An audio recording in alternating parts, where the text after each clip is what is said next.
खोलामा त त्यतिखेर पानी पनि आयो, एक टोपी पनि कता फालुङ जस्तो हुने, हात्तु हुने। अनि किसिम भएपछि त त्यतिखेर मैले भने मैले मेरो रोग यो अलिकति एक्सर्साइज गर्नुभन्दा पनि बरु म रोगै लाग्यो, काल लाउँछ भने मृत्यु नै स्वीकार्छु, यो दुःख चाहिँ गर्दिनँ भने जस्तो लागेर त्यहाँबाट हरिलाई भने त्यतिखेर पानी पनि पऱ्यो नि त। पानी पनि परेपछि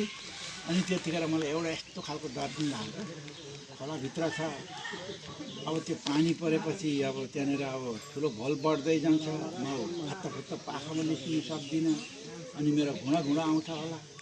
अनि घुँडा आउँदासम्म अब म थाम्नु सक्छु होला, भरे कम्मर होला पै त थाम्नु सक्दिनँ, त्यहाँबाट मलाई छाड्दै लान्छ होला, अनि कहाँ कुन भौडीमा लगेर मलाई पुर्छ होला, अनि हरिलाई चाहिँ मेरो बुढीले के साह्रो पार्छ होला, योसम्म मैले सोचेँ क्या।